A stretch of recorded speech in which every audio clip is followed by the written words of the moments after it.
2025년 인공지능 AI는 이제 뭐랄까 영화에 나오는 그런 어려운 기술이 아니잖아요. 그렇죠. 오히려 우리 곁에서 시간을 벌어주는 아주 똑똑한데 가끔은 좀 엉뚱한 신입 팀원 그런 느낌이에요. 아, 비유가 아주 정확한데요. 오늘 당신이 보내주신 자료들이 바로 이 AI 팀원들의 사용 설명서 그리고 최고의 팀워크를 만드는 비법서 같더라고요. 네, 맞습니다.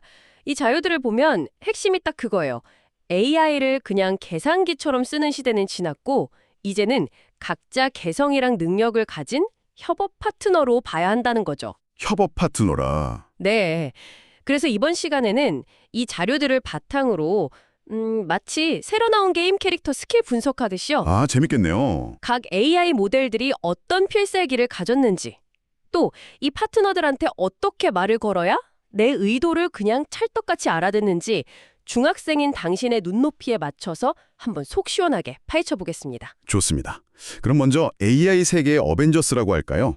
가장 주목받는 모델들부터 만나보죠. 자료를 보니까 그냥 제일 좋은 AI 하나만 쓰는 게 아니라 여러 AI를 아는 게 중요하다고 하던데 특별한 이유가 있을까요? 물론이죠. 모든 문제를 망치 하나로 해결할 수는 없는 거랑 똑같아요. 아, 예를 들어 창의적인 아이디어가 필요할 때랑 엄청 긴 보고서를 정확하게 요약해야 할 때 필요한 능력이 완전 다르거든요. 그렇겠네요. 일단 가장 유명한 두 친구 챗 GPT랑 클로드를 비교해보면 그 차이가 확 드러납니다. 아, 그 만능 제주꾼이랑 꼼꼼한 학자, 맞죠?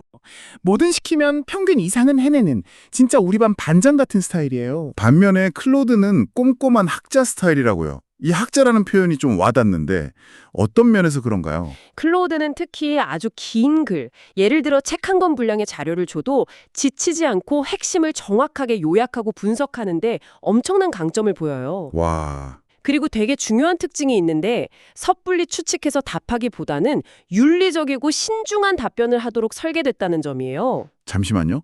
AI가 윤리적이라는 게 정확히 무슨 뜻이죠? 그럼 뭐 어떤 질문에는 대답을 안 하기도 하나요? 아주 좋은 질문입니다. 예를 들어서 좀 논쟁적인 주제에 대해 물었을 때 챗GPT는 다양한 관점을 제시하면서 좀 더 유연하게 답하는 경향이 있거든요. 네. 근데 클로우드는 훨씬 더 조심스럽게 사실관계가 명확한 부분 위주로 설명하거나 아니면 이건 정확하지 않을 수 있다. 이런 식으로 한 발 물러서는 모습을 보여요. 아, 그렇군요. 단순히 성능의 좋고 나쁨이 아니라 성격이나 원칙이 다른 거네요. 바로 그거죠.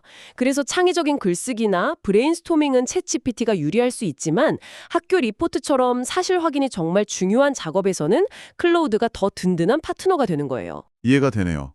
그럼 이 둘 말고 구글의 제미나이나 마이크로소프트의 코파일럿은 어떤가요?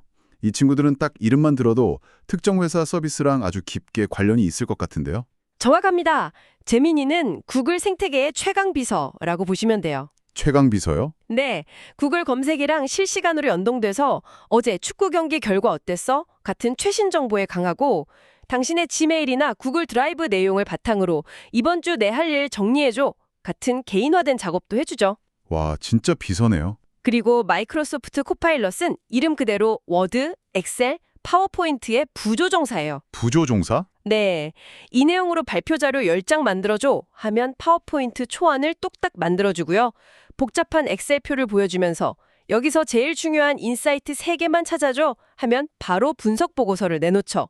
아마 학교 팀 과제할 때 없어서는 안 될 존재가 될 겁니다. 이야기를 듣다 보니까 이 AI들을 따로 쓸 게 아니라 처음부터 협업을 시키면 되겠다는 생각이 드는데요.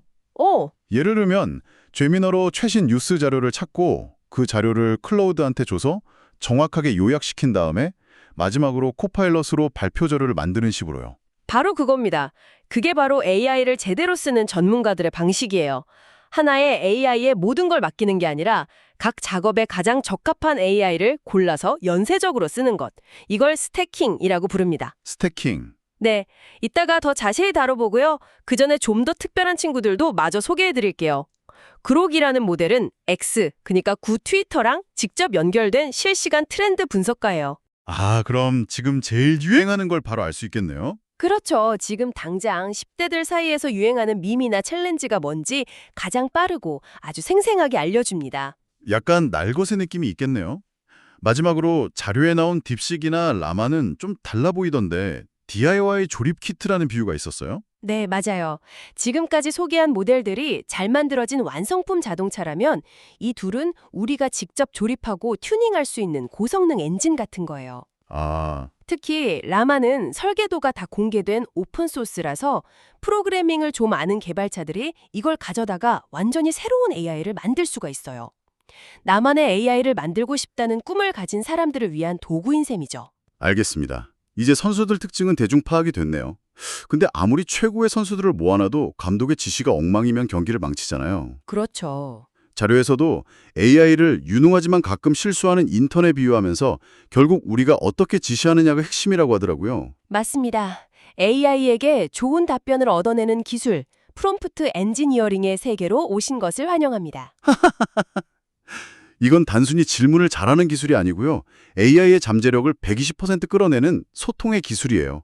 가장 기본이면서도 강력한 비법 첫 번째는 바로 역할 부여, 페르소나를 설정해 주는 겁니다. AI에게 역할을 준다는 게 되게 흥미로운데요.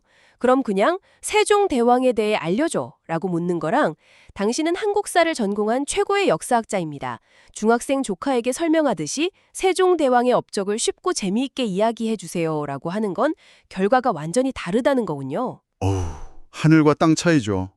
후자처럼 역할을 주면 AI는 정말 그 역할에 몰입을 해요. 진짜로요? 네. 딱딱한 사실만 나열하는 게 아니라 비유도 섞고 흥미로운 일화도 덧붙이면서 정말 역사학자이자 친절한 삼촌의 말투와 관점으로 답변을 싹 재구성합니다. 톤만 바뀌는 게 아니라 그 역할에 맞는 정보들을 우선적으로 고려하기 때문에 답변의 깊이 자체가 달라져요. 와, 역할 부여라는 게 생각보다 엄청 강력하네요. 그럼 두 번째 비법인 구체적인 조건 달기는 그냥 글자 수 제한하고 이런 것 이상의 의미가 있는 건가요? 물론입니다. 제약 조건은 AI가 헤매지 않도록 명확한 가드레일에 쳐주는 것과 같아요. 예를 들어서 학교 축제 홍보 문구를 AI한테 부탁한다고 해보죠. 네. 그냥 축제 홍보 문구 써줘! 라고 하면 아주 평범한 결과가 나올 거예요. 하지만 열대들 시선을 끄는 SNS 쇼폼 영상에 어울리는 15초짜리 홍보 문구를 써줘. 꿀잼, 인생샷, 키워드는 꼭 넣고 약간 B급 감성의 유머를 섞어줘. 라고 하면 어떨까요? 와, 제가 원하는 결과물이 그냥 눈앞에 그려지는데요. AI가 생각할 범위를 확 좁혀주니까 에너지를 엉뚱한 데 안 쓰고 제가 원하는 방향으로만 집중하게 만드는 거군요. 바로 그겁니다. 마지막 세 번째 비법은 단계별로 접근하기, 즉 생각의 사슬을 활용하는 거예요. 생각의 사슬이요? 네, 복잡한 과제를 한 번에 던져주면 똑똑한 AI도 당황해서 퀄리티가 떨어지는 결과물을 내놓기 쉽거든요.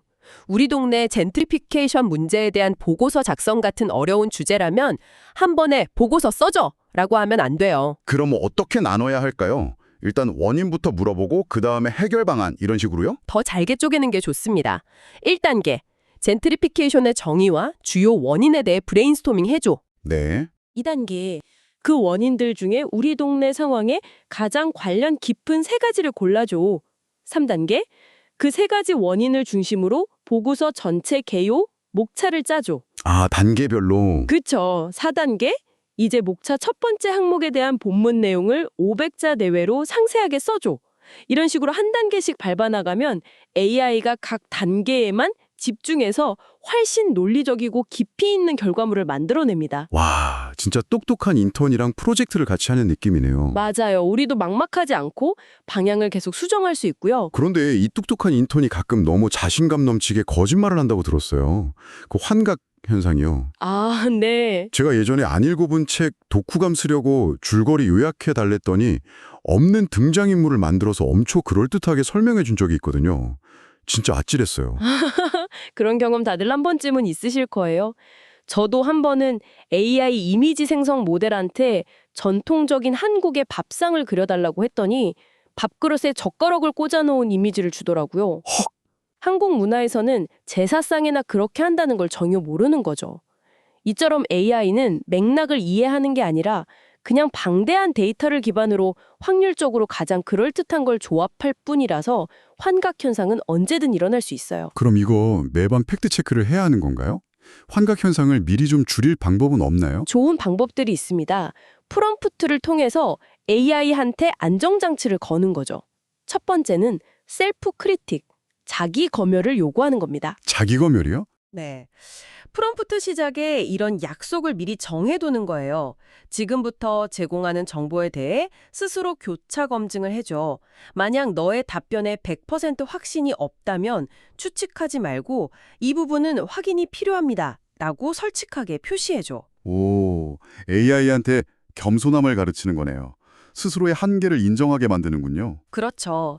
두 번째 방법은 사실과 견해를 구분하도록 지시하는 겁니다. 사실과 견해. 네, 예를 들어 비타민C의 효능에 대해 설명해줘. 단, 과학적 연구로 입증된 사실과 일반적으로 알려진 통념이나 의견을 반드시 분리해서 정리해줘. 라고 요청하는 거죠. 아, 그렇게 하면 저희가 정보를 딱 구분해서 받아들일 수 있겠네요. 맞습니다. 어떤 게 진짜 팩트고 어떤 게 그냥 떠도는 이야기인지 명확하게 알 수 있죠. 알겠습니다.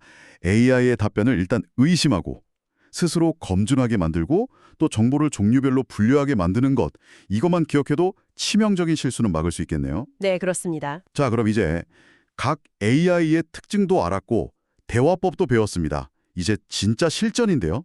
이 도구들을 조합해서 나만의 AI 드림팀을 만드는 법. 아까 잠깐 말했던 스태킹에 대해 자세히 알아볼까요? 좋습니다. 예를 들어 학교 축제 홍보 영상 만들기 프로젝트를 AI 드림팀이랑 같이 한다면 어떻게 될까요? 아주 좋은 예시네요. 그럼 학교 축제 홍보 영상 만들기 미션을 가지고 AI 드림팀을 한번 꾸려보죠. 가장 먼저 뭐가 필요할까요? 아이디어죠. 어떤 컨셉으로 만들지? 그렇죠. 2단계에서는 창의력 대장인 챗 GPT를 찾아갑니다. 우리 학교 축제 홍보를 위한 1분짜리 유튜브 쇼폼 영상 아이디어 5가지를 제안해줘. 타겟은 10대 학생들이고 요즘 유행하는 밈을 활용했으면 좋겠어. 라고 요청하는 거죠. 아, 그럼 막 선생님 몰래 춤추기 챌린지 이런 거 나오겠네요? 맞아요. 그런 재미있는 아이디어들을 막 쏟아낼 겁니다. 자, 아이디어를 정했어요. 그럼 다음은 시나리오를 써야죠. 네, 맞습니다.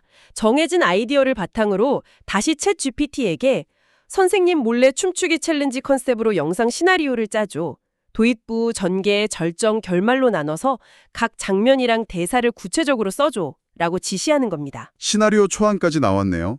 이제 영상에 들어갈 이미지나 장면들이 필요할 텐데 이걸 다 찍기는 어렵잖아요. 바로 그때 이미지 생성 AI, 달리3나 미드저니 같은 친구들이 등판하는 겁니다. 시나리오에 우주복 입은 교장 선생님이 축제 포스터 앞에서 브레이크 댄스를 추는 장면이 필요하다고 해보죠. 상상만 해도 웃기네요. 이걸 그대로 프롬프트로 입력하면 상상 속의 이미지를 몇 초 만에 만들어주는 거죠. 와, 재료 준비는 거의 끝났네요. 아이디어, 시나리오, 이미지까지. 이제 이걸 잘 합쳐서 편집하고 관리하는 일이 남았군요. 그렇죠. 이 단계에서는 관리형 AI 도구들이 활약합니다. 먼저 프로젝트의 모든 자료들을 노션 AI에 깔끔하게 정리하고요. 네네. 노션 AI는 정리된 내용을 바탕으로 전체 진행 상황 체크리스트 같은 걸 자동으로 만들어주죠. 만약 팀원들과 온라인 회의를 했다면 Fireflies AI가 회의 내용을 전부 기록하고 핵심만 요약해 줄 거고요.